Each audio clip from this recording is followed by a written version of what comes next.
बिस्मिल्लाहिर्रहमानिर्रहीम। अस्सलाम वालेकुम। This is Waqarul Hasan advocate. जी नाज़रीन, आज हम एक बहुत ही अहम टॉपिक पर बात करेंगे। अक्सर औक़ात आपने देखा होगा, बल्कि आपके साथ भी ऐसा हुआ होगा कि जब आप किसी मालिक मकान के साथ मुआहिदा करते हैं कि फ़लाँ घर मुझे किराया पर लेना है, या फिर मालिक मकान थ्रू एजेंट आपको कोई घर रेंट पर ले कर दे देता है, तो आप एक एग्रीमेंट पर साइन करते हैं। इस एग्रीमेंट का मकसद ये होता है कि दोनों फ्रीकैन के दरमियान कुछ राइट्स एंड ऑब्लिगेशंस का जो अमल है वो स्टार्ट हो चुका होता है। मिसाल के तौर पर मालिक मकान का ये हक बनता है कि वो अपना मकान दुरुस्त हालत में किराएदार के हवाले करेगा, यानी हर लिहाज से मकान की कंडीशन को बेहतर करके देगा। बिजली, पानी, गैस के कनेक्शन लगवा के देने का पाबंद होगा, बगैर इजाज़त घर में दाखिल नहीं होगा।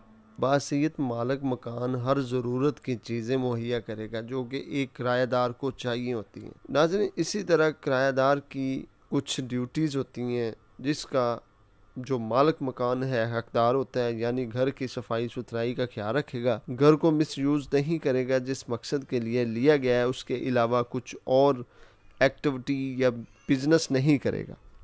जैसा घर लिया होगा वैसा ही वापस भी करेगा। किराया जो तय हो चुका होगा वो मुकर्रर वक्त पर अदा करेगा, वगैरह वगैरह। नाज़रीन, ये तो थे वो राइट्स और ऑब्लिगेशन जो कि कानून हमें मुहैया करता है, लेकिन कुछ मसाइल ऐसे भी सामने आते हैं जो कि दोनों फ्रीकैन के दरमियान डिस्प्यूट का बाइस बनते हैं। मिसाल के तौर पर अगर कोई शख्स मुआहिदा किराएदारी करता है कि फ़लाँ घर मुझे किराया पर लेना है, और मालिक मकान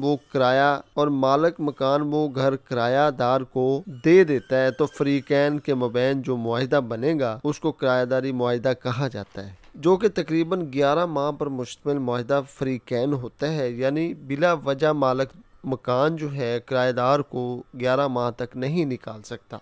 अगर मालिक मकान 11 माह से पहले ऐसा कुछ कदम उठाता है तो वो कानून की वायलेशन तस्वर की जाएगी, और यूं कानून की बालादस्ती तस्वर नहीं की जा सकती। नाज़रीन, आला अदलिया का एक फैसला है जिसमें वाज़े तौर पर इस बात को क्लियर कर दिया गया है कि अगर दो फ्रीकैन के दरमियान किराएदारी मुआहिदा तय पा चुका है तो मालिक मकान जो है, जो कि फ्रीकी अव्वल है, वो अपना मुआहिदा इस बुनियाद पर हरगिज़ ख़त्म नहीं कर सकता कि मैंने मकान सेल करना है इसलिए मैं अपना मुआहिदा ख़त्म करता हूँ। यानी कोई भी शख्स जो कि मालिक जायदाद है, वो अपनी जायदाद जिसमें घर वगैरह शामिल हों, अगर किसी को किराया पर दे देता है और बाद में वो फ़रोख्त करने का मुआहिदा कर लेता है किसी तीसरे फरीक के साथ, तो ऐसा शख्स फ़रोख्त करने के मुआहिदे को बुनियाद बनाकर किराएदार को निकाल नहीं सकता, बल्कि जो टाइम पीरियड किराएदार को दिया गया हो वो उस पर ही पाबंद होगा। यानी नाज़रीन, अदालत आलिया के फ़ैसले से साफ ज़ाहिर होता है